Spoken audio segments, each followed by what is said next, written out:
was a practice test. You know that?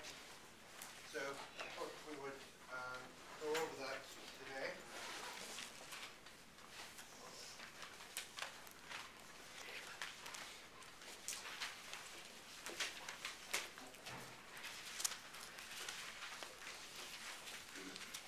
So a couple of things. The test on Thursday.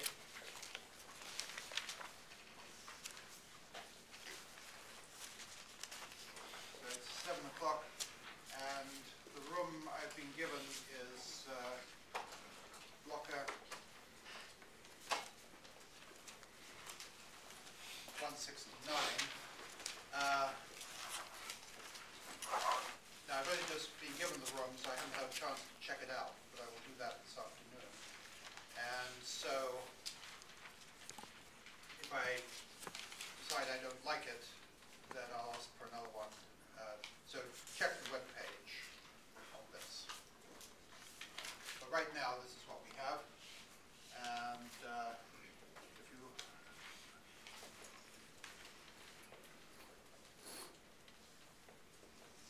just like the last one, bring a blue book, write your solutions in it, and you can have some scratch paper as well.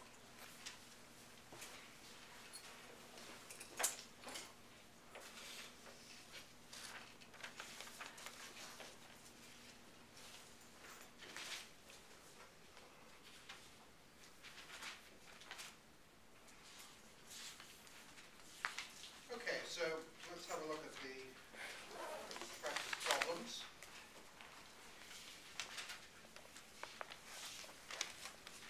So question 1.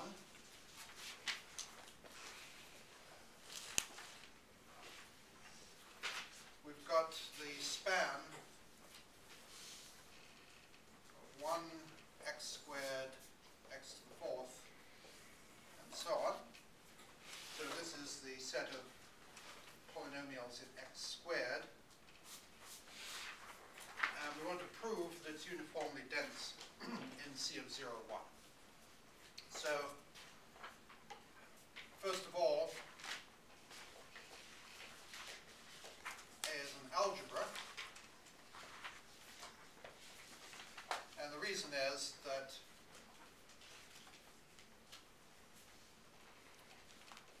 any element here, x to the 2m times x to the 2n, is x to the 2m plus n, which is, again, in A. So the spanning functions, 1x squared, x to the 4th, and so on, when you multiply them together, you get back in A. And therefore, the same will be true for any linear combination. So if you're going to apply the Stone-Weierstrass theorem, you would like to know that these polynomials separate points. And on 0, 1, you can separate points with just x squared. So x squared is increasing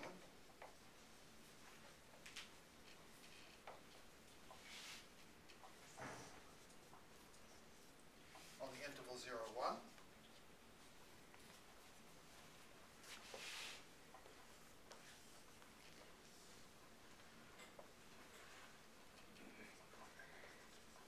And so separates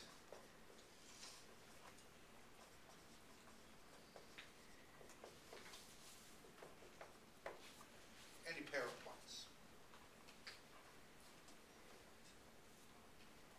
1 is in A.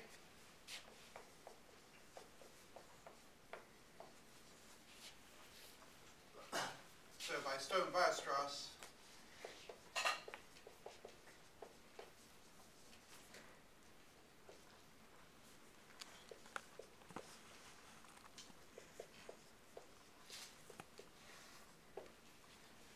closure is continuous functions on 0, 1. Now, we want to know what the closure is if we think of these as polynomials on negative 1, 1.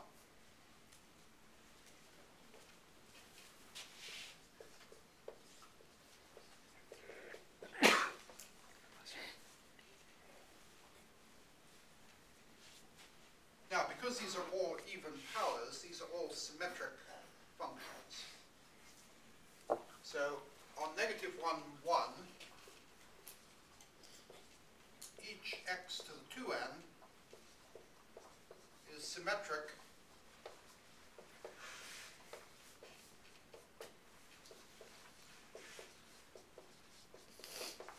about the y-axis.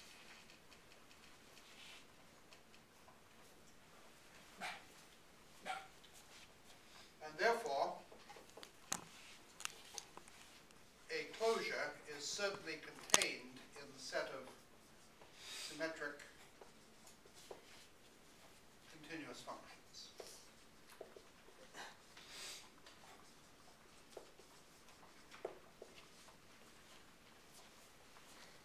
If you take linear combinations and uniform limits of symmetric functions, you stay in the set of symmetric functions. Now, to see that it actually is the whole thing, suppose that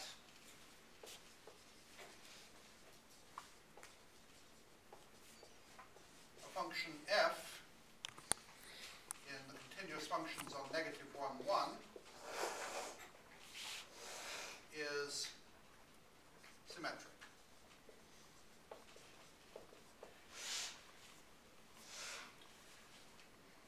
That means if you know the function on half the interval, you know it on the other half as well.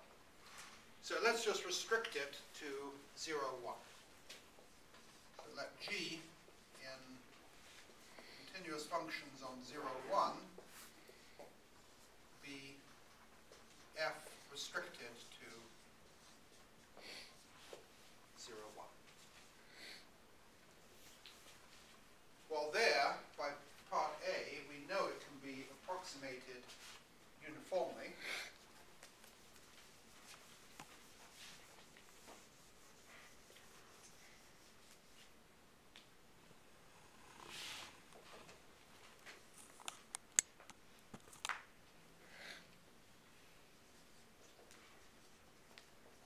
Given epsilon greater than 0, we can apply part A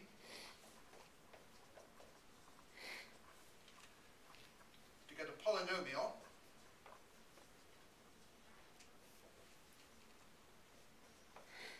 p of x, which is a0 plus a2x squared plus a4 x to the fourth plus a2n x to the 2n. So it uses only the even powers of x, so that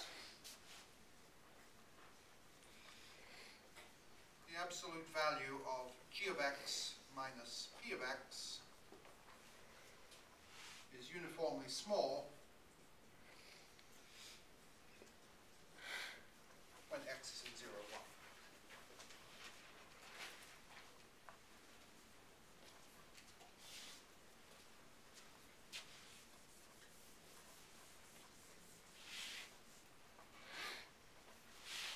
Now, if we look at the other half, for an x in minus 1 to 0, the value of f at x, since it's a symmetric function, that is its value at negative x. And negative x is over in 0, 1. So this is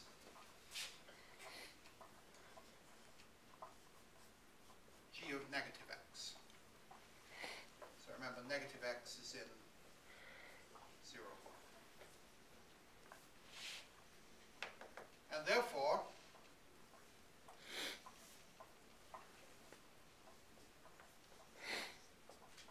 for this polynomial that we have chosen, f of x minus p of x is the same thing as g of negative x minus p of negative x, again using the symmetry of the polynomial. And this is less than epsilon for x in negative 1, 0. Because the minus sign just flips us across the y-axis, and now we're working on the interval 0 to 1.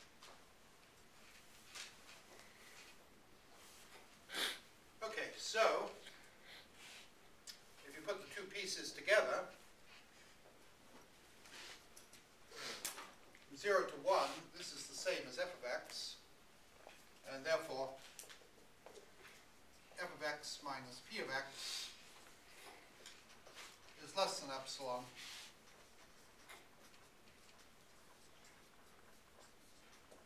for x in negative 1, 1. So here's the picture that goes along with it. I have some symmetric function. Over here, I can get some polynomial that's close to it. And then just reflecting in the y-axis, the symmetric reflection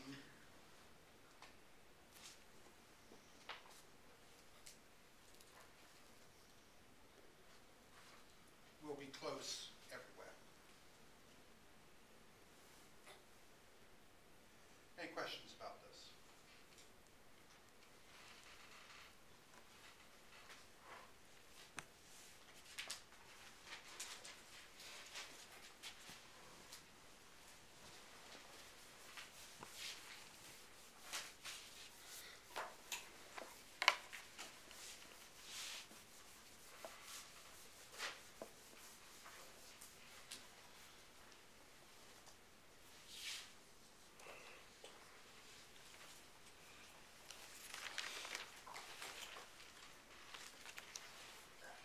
Okay, question 2.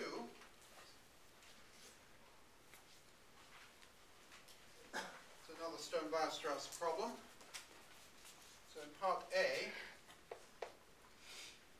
we have f in C of 0, 1. And A is the span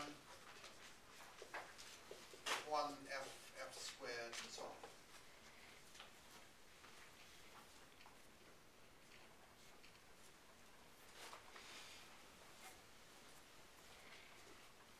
So we have to prove that the closure is C of 0, 1 if and only if f separates points.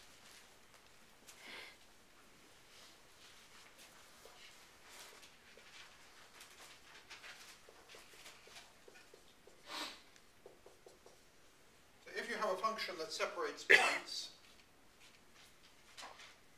then we also have 1 in A.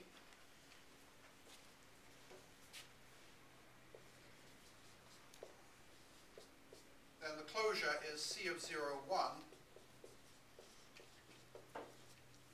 since 1 is in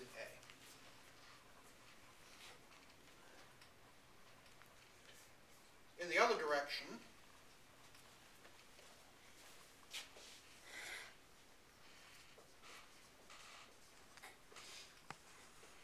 suppose that A bar equals C of 0, 1. We want to show that f separates points. Well, if it didn't,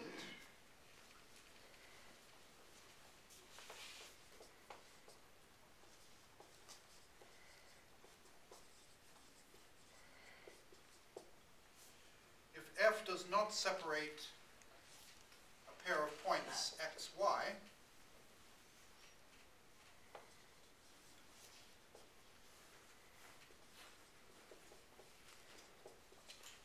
then neither do f squared, f cubed, and so on. The values at x and y will be the same, and thus the same for all functions in A. So, therefore, for all g in A, g of x is equal to g of y.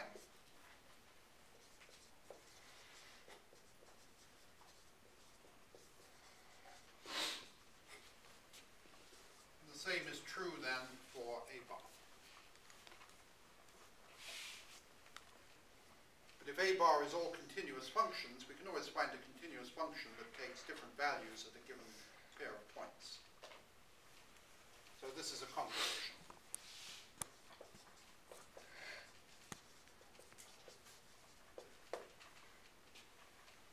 And the contradiction arose from assuming assuming that f did not separate points, and therefore f separates points.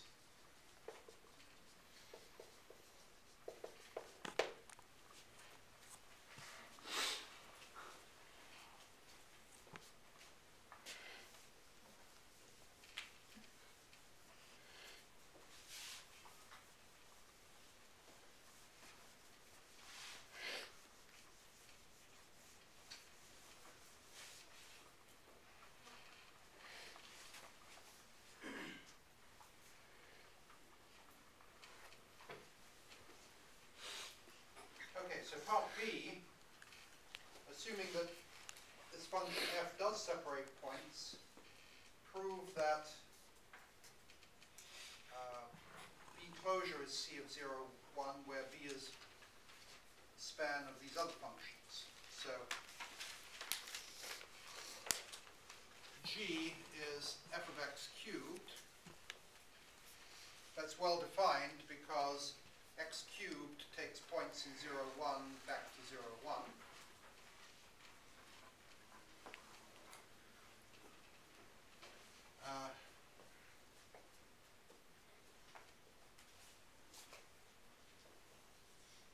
Let's apply part A.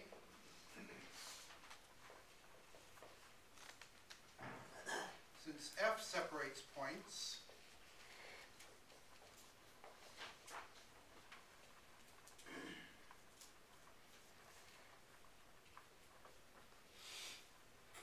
x is not equal to y, then x cubed is not equal to y cubed, and consequently f of x cubed is not equal to f of y cubed. But that just says that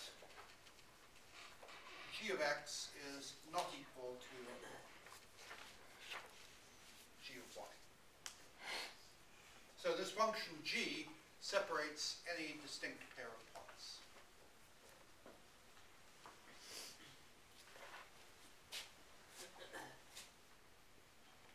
So by A,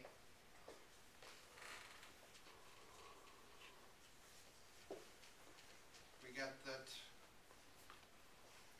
B closure is continuous functions on 0, 1, where B is equal to the span of 1g squared, and so on.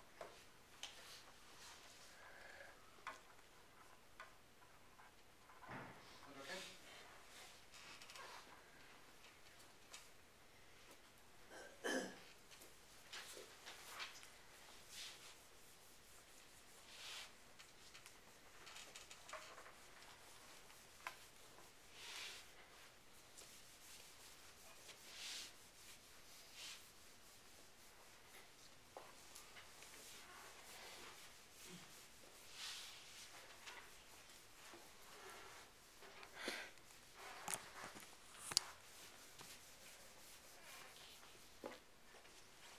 Right, let's move on to the next problem.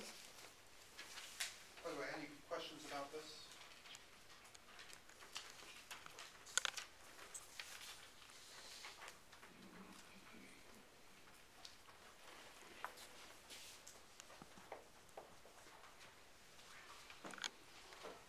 So we have to prove that there is no continuous one-to-one onto map of the square to the circle.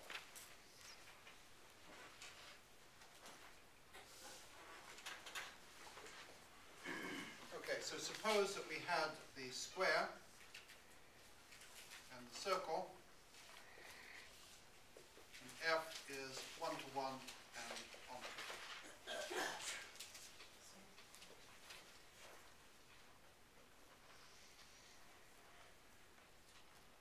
So this is about connectedness. So the circle we can disconnect by removing 2 points. One will not do it, but we can remove 2. So let us remove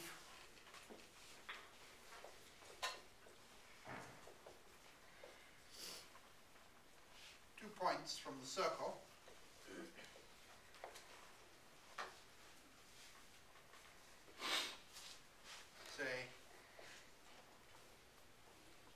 x1 and x2.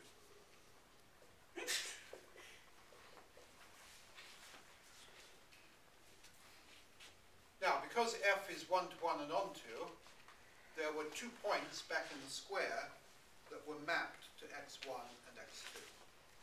So back in the square, there are a couple of points, we don't know where, y1 and y2. So choose y1, y2 in the square.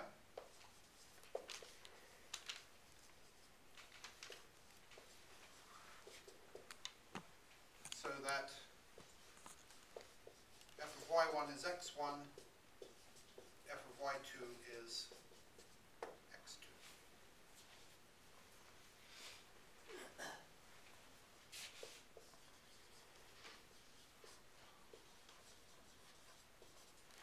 Then f maps the square with the 2 points y1 and y2 removed to the circle with x1 and x2 removed.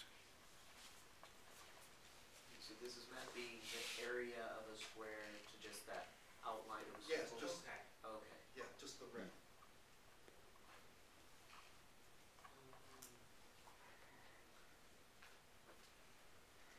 Okay, so now we can get a contradiction. The circle with 2 points removed is not connected. But if I remove 2 points from the square, it's still connected. In fact, it's pathwise connected. All I have to do, if I have a path in the square joining any 2 points, if the path happens to go through y1 and y2, I just make a little detour around it. So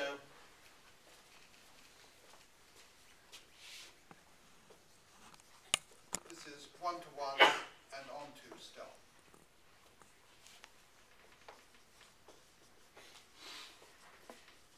The first space is connected.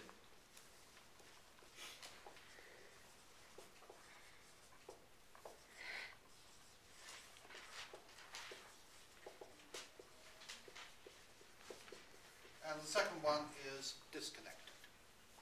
But we had a theorem that said the continuous image of a connected space is connected. And so we have a contradiction.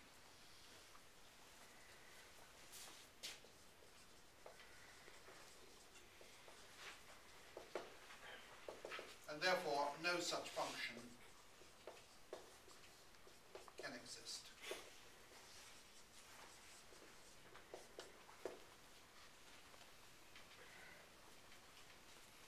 So it's impossible to get a 1-to-1 onto continuous function from the square onto the circle.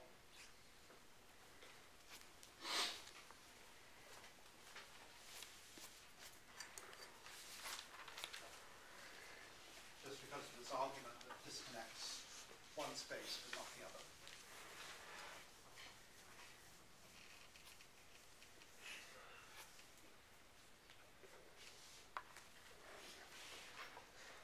Okay, problem 4. So how is it clear from the question that you were talking about areas in the circle? Well, whenever we talk about the unit square, That's an area? right, 0, 1 cross 0, 1. Right. When we talk about the circle,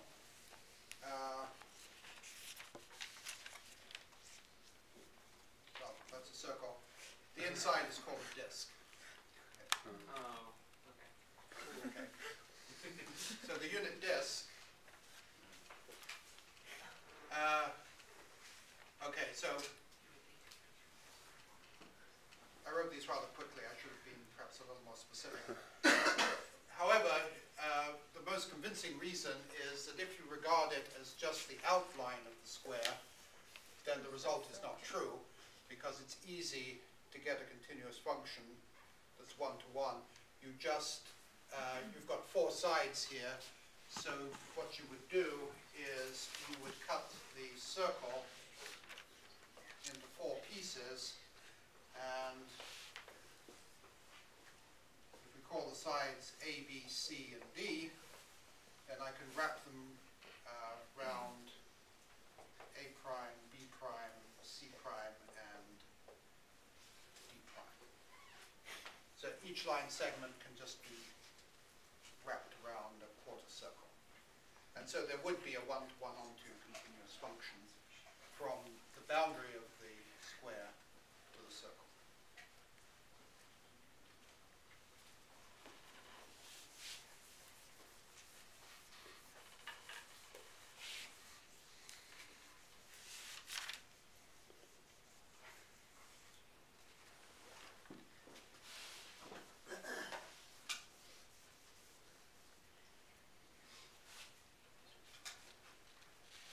Okay, question 4. We're defining t from continuous functions on 0, 1 to itself by the formula t phi at x is the integral 0 to x squared of phi of t dt.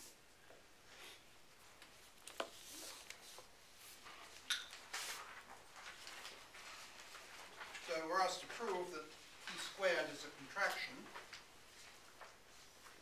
So let's compute t squared. So t squared phi at x is t applied to t phi at x. And so this is the integral from 0 to x squared. Now we have to replace phi of t by t phi at t. So that is going to be the integral 0 to t squared phi of s ds, and then integrated dt.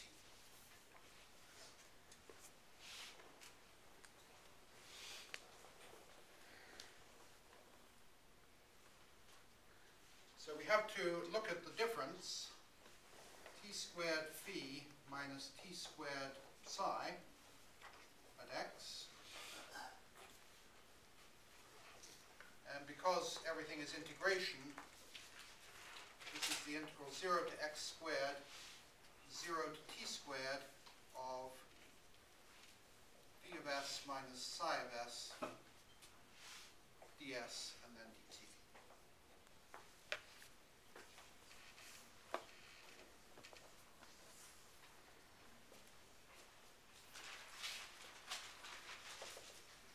And therefore, when I look at the absolute value of the difference,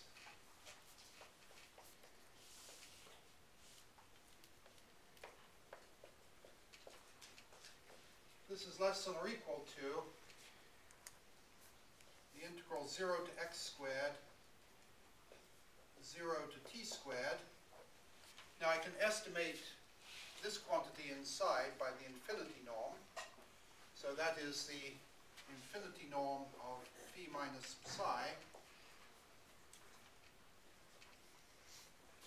And then integrated ds followed by dt.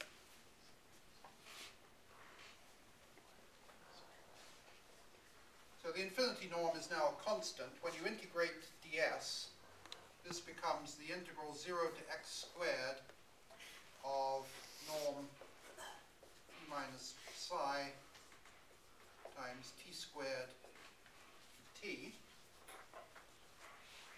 And when you integrate that,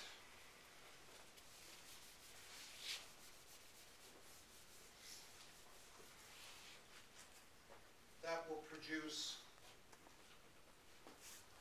t cubed over 3, so phi minus psi times x to the 6th over 3 is what you get when you integrate that term.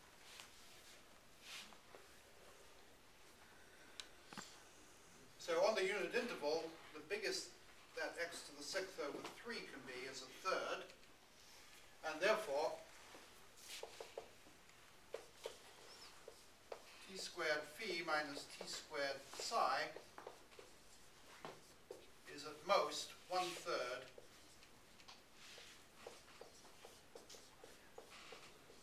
the infinity norm of phi minus psi. So that says that t squared, if you apply 22 functions, it brings them closer together by a factor of 1/3, and therefore t squared is a contraction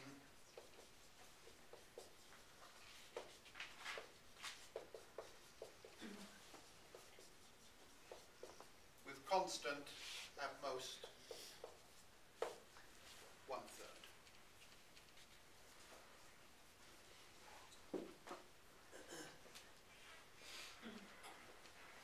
Any questions about this?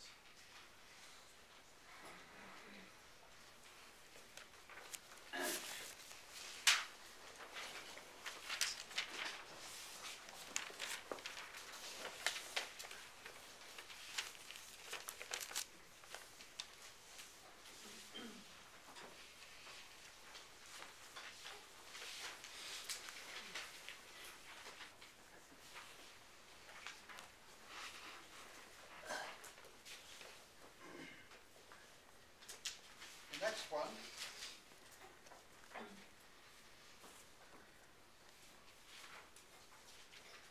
I've got a function defined as a series of other functions. So f of x is equal to the sum 1 to infinity 1 over 1 plus e to the negative x, the nth power, for x in 0 infinity. And then we have to justify this formula. F prime of x is the sum from 1 to infinity n e to the negative x over 1 plus e to the negative x to the nth power, n plus 1 power, for x greater than 0.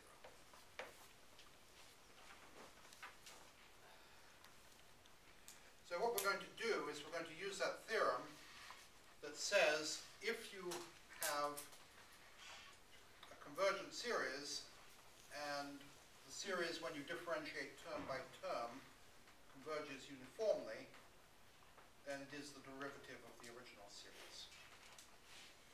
So we have to check convergence of these things. So let's have a look at f of x. Now the theorem only required us to have convergence at one point. So we could just plug in x equals 0 and see what happens.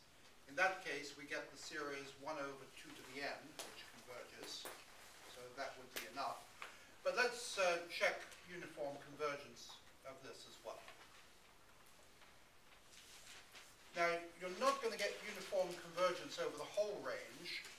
And the reason is that when x gets very large, e to the negative x is almost 1. It's still bigger than 1, but almost 1. And therefore, you're getting into a range where it's trying not to converge. It's trying to be 1 over 1 to the n. But as long as you stay away from infinity, things will be okay. So fix an arbitrary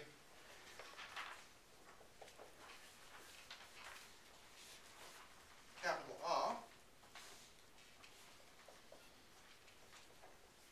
for x in the interval 0 to r. How big or how small can this denominator be? E to the negative x is decreasing, so the smallest this could be is when x is equal to r. So for x in 0r, we have 1 over 1 plus e to the negative x to the nth power is at most 1 over 1 plus e to the negative r to the nth power.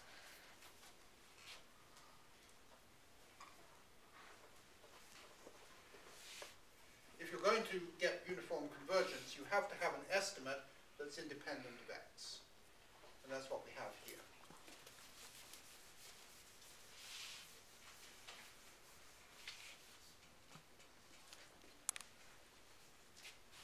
So let m sub n be 1 over 1 plus e to the negative r to the nth power.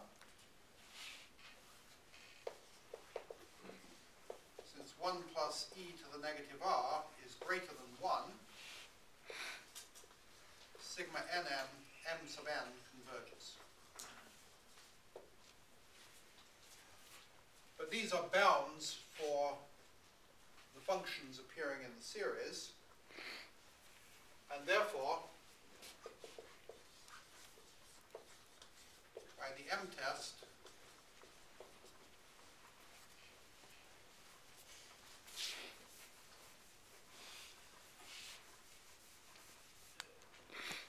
sigma 1 over 1 plus e to the negative x to the nth power converges uniformly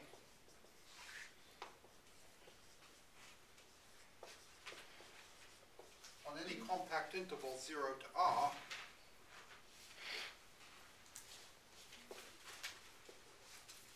for any r greater than 0. So when dealing with infinite intervals, it's often the case that you have to be careful about infinity. Typically, you won't get uniform convergence over the whole range, but if you drop down to a compact interval, then you probably will. And that's what happens here. Now, we have to look at the second series.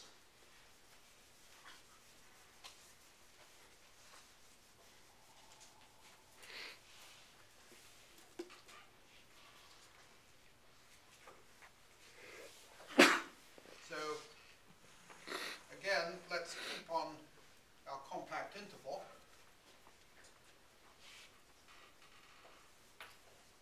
On 0r, the terms in our second series was n e to the negative x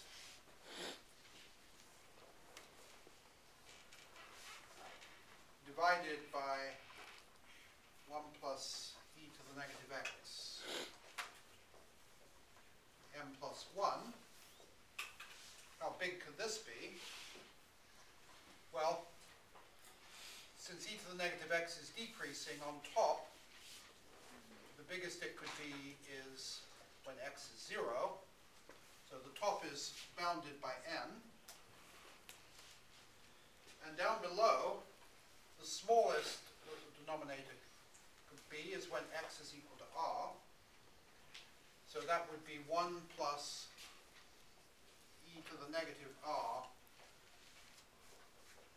raised to the m plus 1 power. But you have to consider one x at a time, right? You cannot consider. I only need an upper bound. I'm not Okay. going for the perfect maximum, Okay.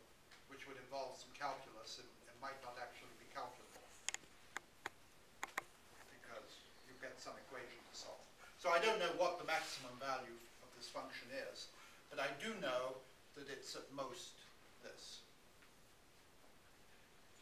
So these numbers bound the function on the interval 0 to r. So is that a convergent series? Well, we can do the ratio test.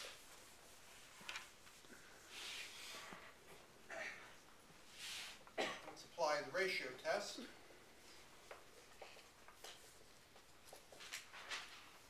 And we will have the ratio of the m plus first term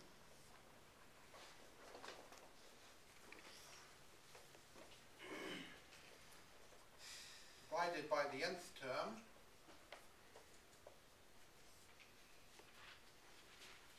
take the limit as n goes to infinity.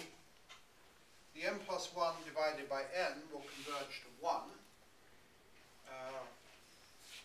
Actually, n plus 1. And the terms with powers cancel down, and you find that this limit is 1 over 1 plus e to the negative r,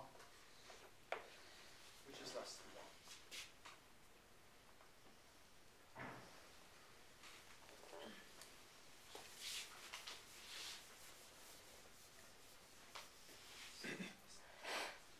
So if we put m sub n prime equal to n over 1 plus e to the negative r, the m plus 1 power, we get sigma mn prime converges. So we have a convergent series of numbers which bound the functions we're interested in, at least on this compact interval.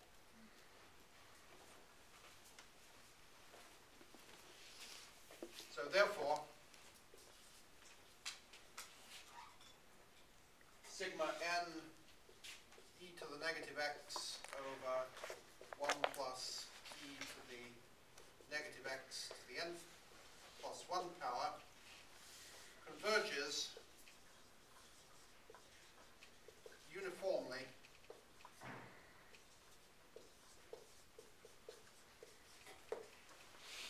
on any compact interval 0 to r.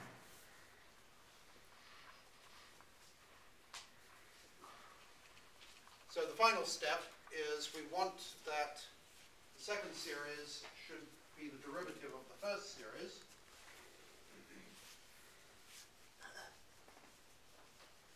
We want it true on the whole of 0 infinity, and everything we've done has just been on compact intervals.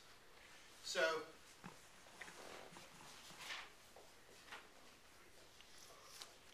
for a fixed x naught in 0, 1, 0 infinity,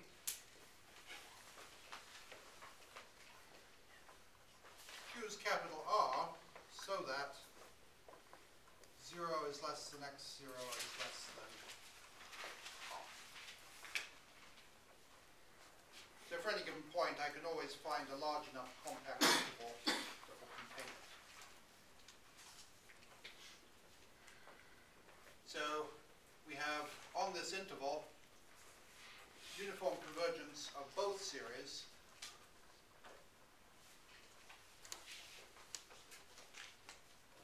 R, we have uniform convergence, both series,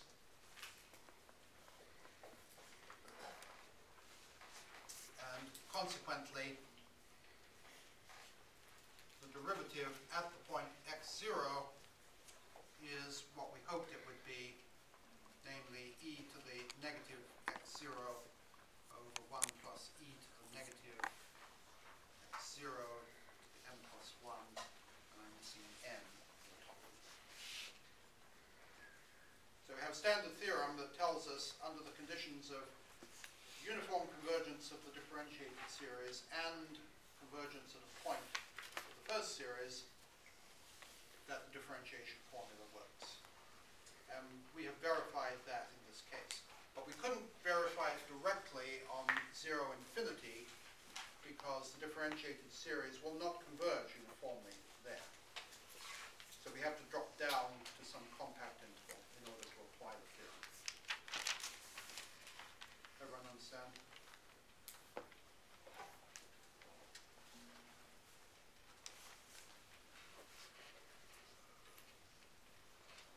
Okay, we only have 1 minute left. On Wednesday I'll do number 6. And on Wednesday also any questions